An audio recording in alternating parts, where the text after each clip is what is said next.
नमस्कार, बहुत स्वागत है आप सभी का। मैं हूं आपके साथ ज्योति यादव। मुख्यमंत्री नायब सिंह सैनी ने गुरुवार को कुरुक्षेत्र के लाडवा में ऑपरेशन सिंदूर तिरंगा यात्रा से पूर्व उपस्थित लोगों को संबोधित करके कहा है कि प्रधानमंत्री नरेंद्र मोदी के नेतृत्व में देश के बहादुर सैनिकों ने ऑपरेशन सिंदूर को अंजाम दिया है और इससे पूरे विश्व को भारत के शौर्य का संदेश मिला है और देश के प्रतिष्ठा बढ़ी है। भारी संख्या में उपस्थित युवाओं, महिलाओं और बुजुर्गों ने मुख्यमंत्री की अगुवाई में तिरंगा यात्रा में भाग लिया और देश के वीर सैनिकों को और ऑपरेशन सिंदूर में शहीद हुए सैनिकों के सम्मान में चलाई जा रही इस मुहिम में बढ़ चढ़कर योगदान दिया। तो वहीं मुख्यमंत्री ने रामकुंडी धर्मशाला के सभागार में पहलगाम के बलिदानियों को पुष्प अर्पित कर श्रद्धांजलि दी और कहा कि हमारे सैनिकों ने पाकिस्तान की सरजमीन पर जाकर आतंकवाद को नेस्तनाबूद कर दिया है और संदेश दिया है कि भारत के संप्रभुता की तरफ आंख उठाने का अंजाम बहुत बुरा होता है।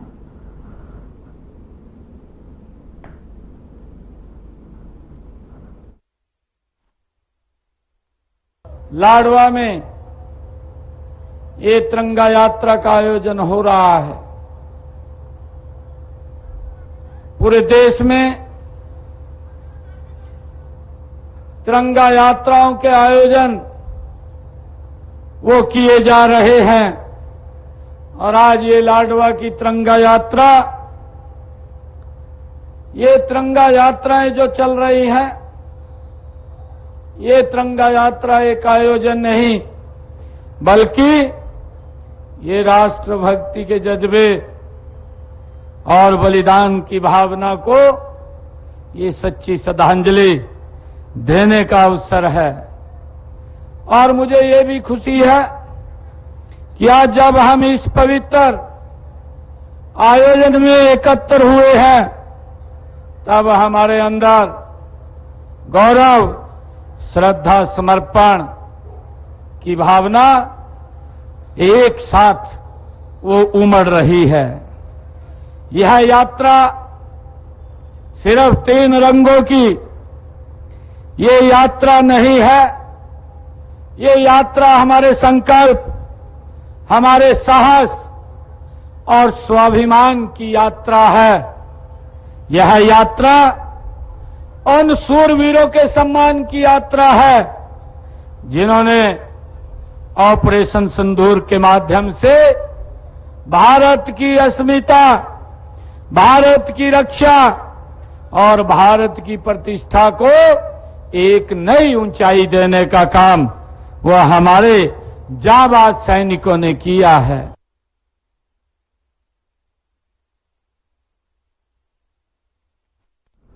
बीजेपी के राष्ट्रीय अध्यक्ष और केंद्रीय मंत्री जेपी नड्डा से मुख्यमंत्री नायब सिंह सैनी ने मुलाकात की है और इस दौरान उन्होंने कई मुद्दों पर बातचीत भी की। और देखिए ये तस्वीरें भी जहां पर केंद्रीय मंत्री जेपी नड्डा से मुख्यमंत्री नायब सिंह सैनी ने मुलाकात की है और ये मुलाकात करने के बाद कई मुद्दों पर चर्चा हुई और ये तस्वीरें भी जहां पर पुष्प गुच्छ देकर दोनों के बीच एक शिष्टाचार मुलाकात हुई है। चलिए खबरों में आगे बढ़ते हैं। कार से आए 4 बदमाशों ने सरकारी पेट्रोल पंप से 3,664 रुपए का तेल भरवाने के बाद बिना पैसे दिए फरार हो गए। इस दौरान उन्होंने अपने साथ पेट्रोल पंप का बारकोड भी अपने साथ ले गए।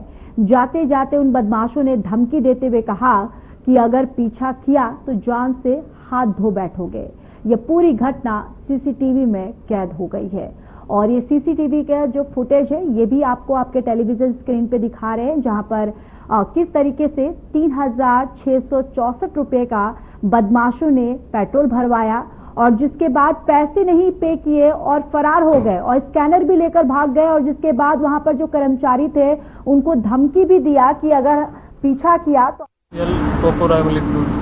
कल रात 11:10 की शिफ्ट पर्पल कलर की शिफ्ट गाड़ी आती है और पेट्रोल के लिए बोलते हैं। पेट्रोल के लिए हमने सेलमैन ने मशीन पे गाड़ी लगवा दी। उसके बाद में पेट्रोल की 3664 रुपये का पेट्रोल डलवा लिया। उसके बाद पेमेंट के लिए बारकोड मांगा गया। सेलमैन ने बारकोड दे दिया। बारकोड अंदर गाड़ी के अंदर ले लिया और पेमेंट नहीं की।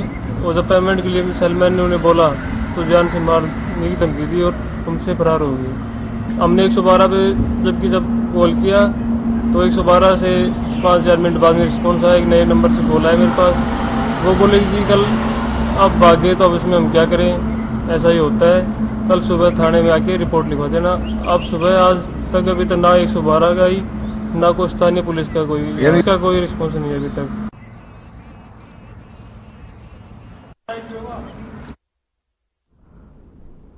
चलिए अब खबरों में बात कर लेते हैं। रोहतक से खबर है, जहां लोकसभा सांसद और कांग्रेस के वरिष्ठ नेता दीपेंद्र सिंह हुड्डा नांगल चौधरी विधानसभा क्षेत्र के दौरे पर पहुंचे।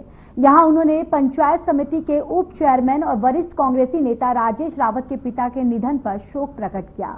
हुड्डा ने शोक संतप्त परिवार से मुलाकात कर ढांढस बढ़ाया और दिवंगत आत्मा की शांति के लिए प्रार्थना की।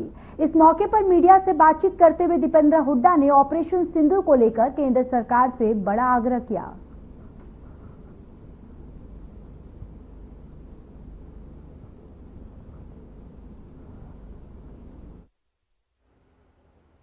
स्वर्गीय बंसीराम जी सरपंच साहब को अपनी ओर से श्रद्धांजलि देते हैं। हमारे कांग्रेस पार्टी के एक बहुत सक्रिय हमारे भाई राजेश रावत जी, उनका एक बड़ा जीवन में एक तपस्या रही। पूरे समाज के लिए उन्होंने बहुत हमेशा हर के लिए मेहनत करी। सारे समाज में छत्तीस बिरादरी उनको याद करती है और ईश्वर इस दुख की घड़ी में परिवार को घड़ी का सामना कर और अपने श्री चरणों में सरपंच साहब की दिवंगत आत्मा को स्थान दे। ऐसी आज हम अपने भाई का दुख बांटने के लिए, अपने इस परिवार का दुख बांटने के लिए यहाँ पे आए थे।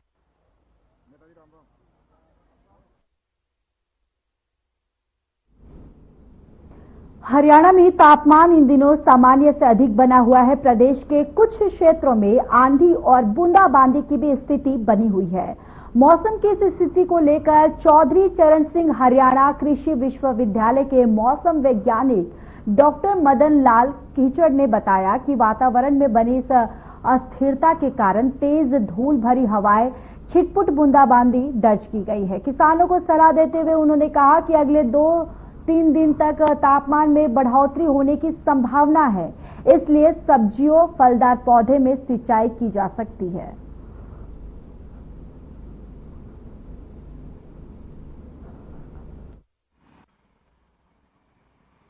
पिछले 4 दिनों से मौसम में थोड़ा तापमान में बढ़ोतरी देखने को मिली।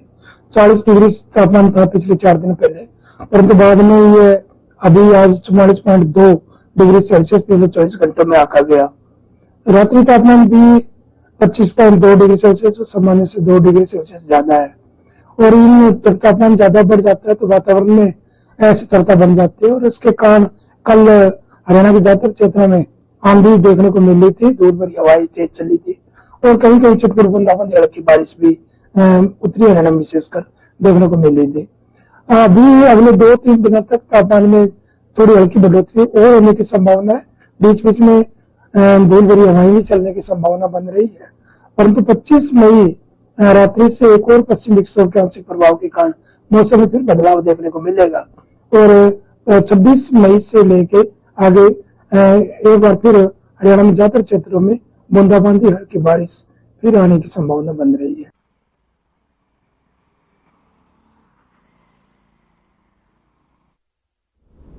हरियाणा के ऊर्जा, परिवहन और श्रम मंत्री अनिल विज ने पाकिस्तान की तरफ से अपनी अर्थव्यवस्था को बचाने के लिए अंतर्राष्ट्रीय बैंकों से लगभग 41,000 करोड़ का कर्ज लेने की तैयारी पर तंज कसते हुए कहा कि पाकिस्तान ने तो बिकना ही है, अब कौन कौन खरीदार मैदान में है वो देखने वाली बात होगी, क्योंकि पाकिस्तान बिकने की कगार पर है। वालों को बहुत ज्यादा तकलीफ है कि नरेंद्र मोदी जी की रहनुमाई में देश ने इतने कम दिनों की लड़ाई में इतनी बड़ी उपलब्धता हासिल की है। 9 उग्रवादी ठिकाने तहस नहस किए हैं, 100 के करीब उग्रवादी मारे गए हैं, 11 जो रनवे हैं वो डैमेज किए हैं और इसके अलावा और बहुत कुछ किया है। मोदी जी का साफ ऐलान है कि हमने सीज फायर की है, लड़ाई खत्म नहीं की है। लड़ाई खत्म उसी दिन होगी जिस दिन एक एक उग्रवादी को उसके अंजाम तक पहुंचा दिया जाए।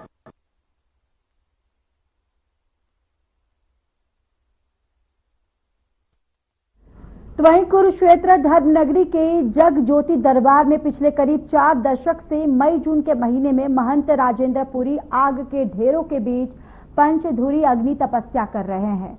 गुरुवार को भी तपस्या में भारी संख्या में श्रद्धालुओं के साथ शाहबाद के विधायक रामकरण काला भी पहुंचे। महंत राजेंद्र पुरी को गुरुवार को अग्नि तपस्या का 22 दिन हो चुके हैं और इस मौके पर विधायक रामकरण काला ने महंत राजेंद्र पुरी के साथ पूजा अर्चना की और आशीर्वाद भी लिया।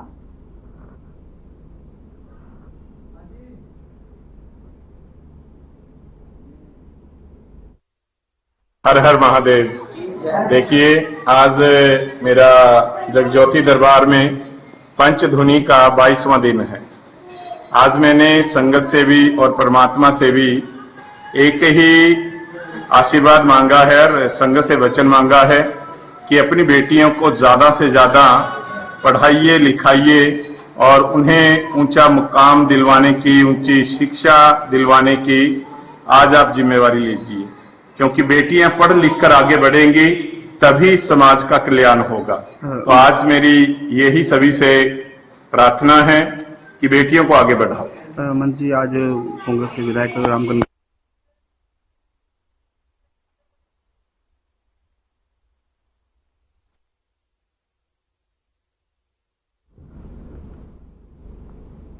नानौद में एसडीएम कार्यालय से लेकर पुराना बस अड्डे तक ऑपरेशन सिंदूर की कामयाबी को लेकर तिरंगा यात्रा का आयोजन किया गया, जिसमें हरियाणा के पूर्व वित्त मंत्री कैप्टन अभिमन्यु समेत बीजेपी के कार्यकर्ता शामिल हुए।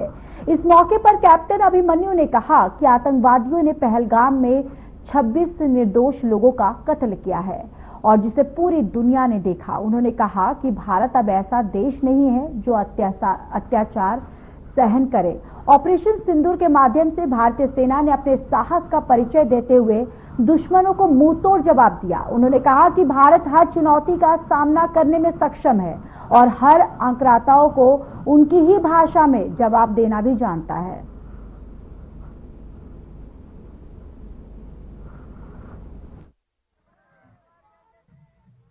ऑपरेशन सिंदूर के कामयाबी पर पूरे भारत के अंदर खुशी का माहौल है और पूरे देश में तिरंगा यात्राएं निकाली जा रही है। उसी कड़ी में नानौद के सभी भारतवासी आज खुशी से सिंदूर ऑपरेशन की कामयाबी को लेकर तिरंगा यात्रा निकाल रहे हैं। तहसील कार्य परिसर नानौद से लेकर और पुलिस स्टेशन नानौद तक की है रोड पर यात्रा रहेगी।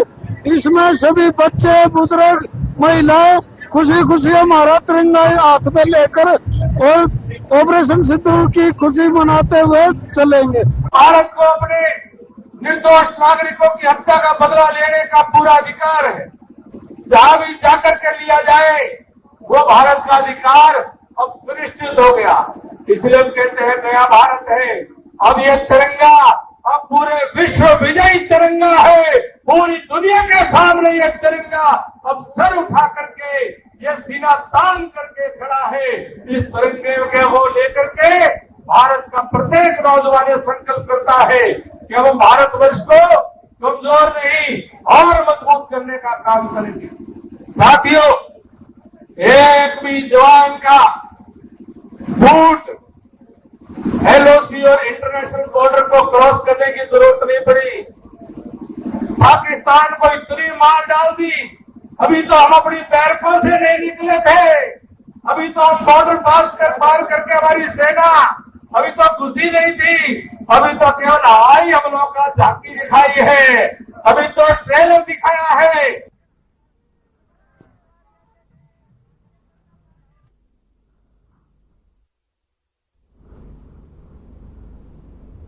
हरियाणा की रतिया नगर पालिका में प्रधान प्रीति खन्ना और उप प्रधान जोगिंदर नंदा के खिलाफ लाया गया अविश्वास प्रस्ताव गुरुवार को गिर गया। वोटिंग के लिए केवल 11 पार्षद ही चुने गए और वहां पर पहुंचे, जबकि प्रधान पद के लिए 14 और उप प्रधान पद के लिए 12 पार्षदों की आवश्यकता थी। अतिरिक्त उपायुक्त अनुराग ढालिया ने बताया कि कोरम पूरा नहीं होने के कारण वोटिंग नहीं हो पाई और अविश्वास प्रस्ताव गिर गया।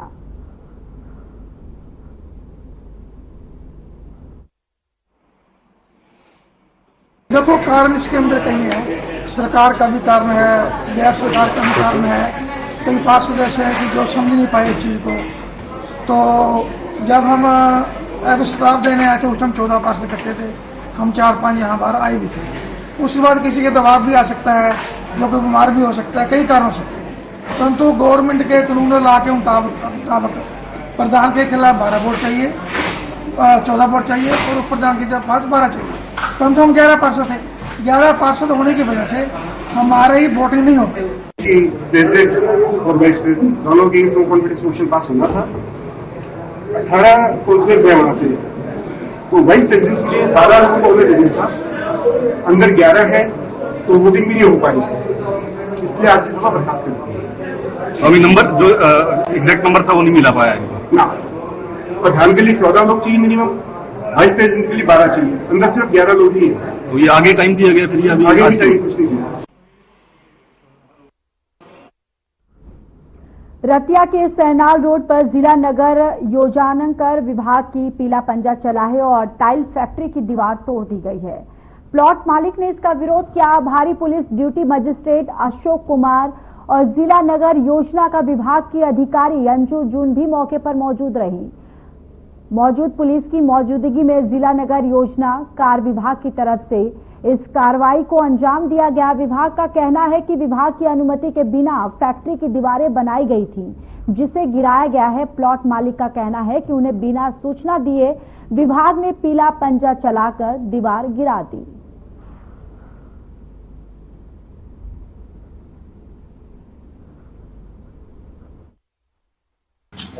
कंस्ट्रक्शन के लिए तो इनको नोटिस वगैरह भी दिए थे कुछ तरह? हाँ, प्रॉपर नोटिस दिए जाते हैं डिपार्टमेंट की तरफ से, सभी कार्रवाई। तो आज एक ही जगह कार्रवाई की जा रही है? हाँ, अभी तो यही जो कार्रवाई की जा रही है।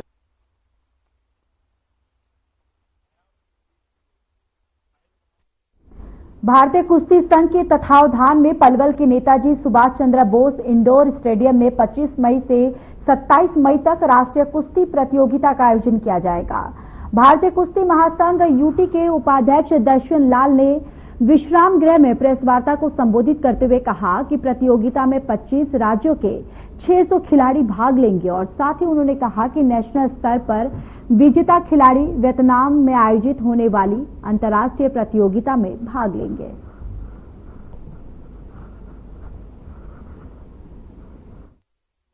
चौबीस तारीख को जिसमें 600 से ज्यादा पहलवान हिस्सा लेंगे और 25 स्टेट्स इसमें हिस्सा लेंगी। इसमें से 100 से ज्यादा नेशनल और इंटरनेशनल प्लेयर्स भाग लेंगे, लड़के लड़कियों के। और उसके बाद सबसे बड़ी बात है, जो इसमें बच्चा फर्स्ट आएगा, कल ही रेसलिंग फेडरेशन ऑफ इंडिया ने कहा वो सीधा वियतनाम एशिया चैंपियनशिप के लिए लड़ने जाएगा। 24 तारीख को हमारी रजिस्ट्रेशन होगी। 25 तारीख को सुबह 8 बजे वेइंग इन होगा और उसके बाद फ्री स्टाइल के फाइनल बाउट्स वगैरह शाम तक चलेंगे। शाम को 24 तारीख को उनकी मेडल, 25 तारीख को मेडल सेरेमनी होगी। 26 तारीख को गर्ल्स का प्रोग्राम होगा। 27 तारीख को ग्रीको रोमन कुश्तियां होंगी और हर रोज उनका शाम को मेडल सेरेमनी होगी। जो भी इस प्रतियोगिता में फर्स्ट आएगा उसके लिए फिर ट्रॉफीज वगैरह, मेडल सेरेमनी वगैरह वो 27 को साथ दिया जाएगा। चलिए आगे बढ़ते हैं। पंजाब और हरियाणा हाईकोर्ट को बम से उड़ाने की धमकी मिली है। आपको बताते चले कि हाईकोर्ट के रजिस्ट्रार की मेल आई जिसमें हाईकोर्ट को उड़ाने की बात लिखी गई थी। हाईकोर्ट की सुरक्षा को देखते हुए पुलिस प्रशासन तत्काल हरकत में आई और हाईकोर्ट परिसर को खाली करवाया गया।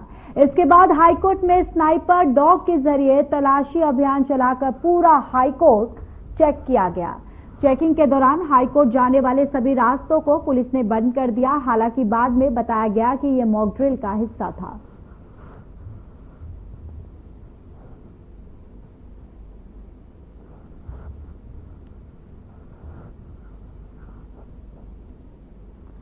दिल्ली मुंबई एक्सप्रेसवे पर तीर्थ यात्रा से लौट रहे का परिवार का अनूज जिले के एक गांव के पास एक्सीडेंट हो गया। तेज रफ्तार और बेकाबू कार ने पीछे से उनकी गाड़ी को टक्कर मार दी, जिससे गाड़ी पलट गई। हादसे में 21 वर्षीय महिला तीर्थयात्री की मौत हो गई और 3 अन्य घायल हो गए। बस आए थे 5, एक फैमिली से इंजर्ड थे और जो दूसरी फैमिली से था उसमें एक सिद्धिका नाम की बच्ची थी जिसकी जो एक्सपायर हुई है, जो ब्रॉड डेड यहाँ पर लाई गई थी। और बाकी जो 5 थे वो दूसरी फैमिली से बिलोंग करते थे। उसमें से तीन बंदों को चोटें आई है, बाकी उनको 2 को गुल चोटें थी।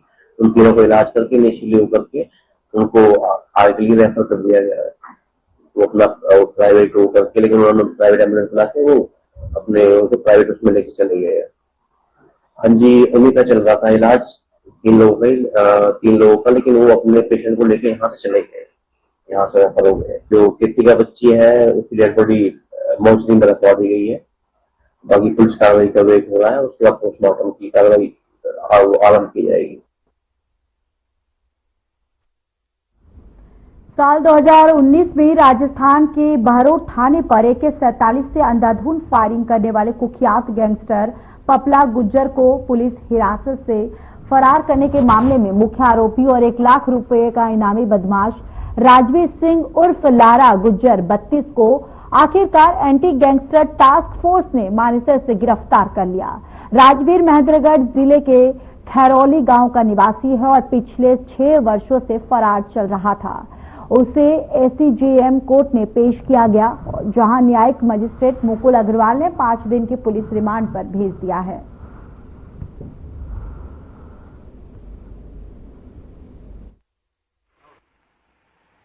पांच दिन का पीसी दिया है पुलिस ने। मामला ये है कि 6/9/2019 को बहरोड थाने पर एक बहुत ही बड़ी घटना हुई थी।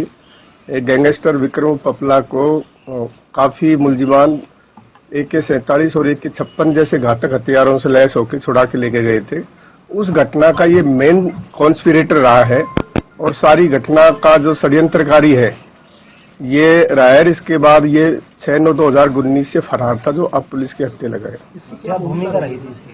जिसने सारा का सारा घटना को अंजाम इसी ने दिया है। सारा 5 तारीख की रात्रि को ये हथियारों का बैग लेके भाग गया था और फिर जो मुलजिमान जिन्होंने थाने पे हमला किया उन सभी को इसने हथियार उपलब्ध कराते हुए सारा मुलजिमान को इकट्ठा करना, उनको हथियार उपलब्ध कराना और घटना का मुख्य षड्यंत्रकारी रहे।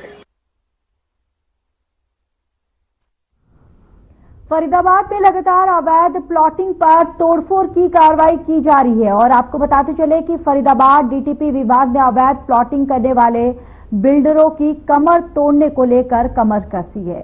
इसी के चलते आए दिन फरीदाबाद में अवैध प्लॉटिंग पर DTP विभाग का पीला पंजा चलता हुआ नजर आ रहा है और इसी कड़ी में DTP विभाग ने फरीदाबाद के बड़े अवैध प्लॉटिंग करने वाले यादव बिल्डर के अवैध प्लॉटिंग पर तोड़फोड़ की कार्रवाई को अंजाम दिया। तो वहीं इस मौके पर पीड़ित सचिन ने बताया कि उन्होंने अपने गांव की जमीन बेचकर यहां पर 700 गज का प्लॉट लिया था और इसकी जानकारी DTP विभाग के नियुक्त अधिकारी ATP सचिन ने दी।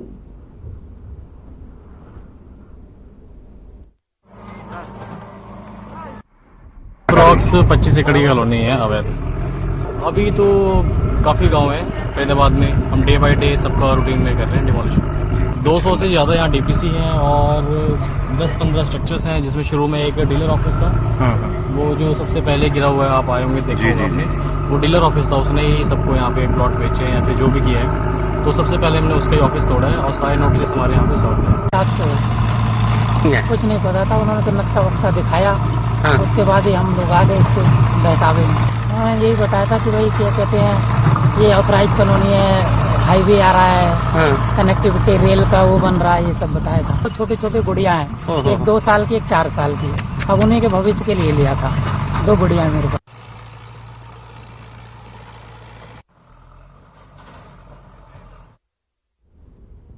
बुलेटिन में मेरे साथ इतना ही, पर अब वक्त हो चला है डॉक्टर राकेश गुप्ता के साथ हमारे खास कार्यक्रम प्लस माइनस का।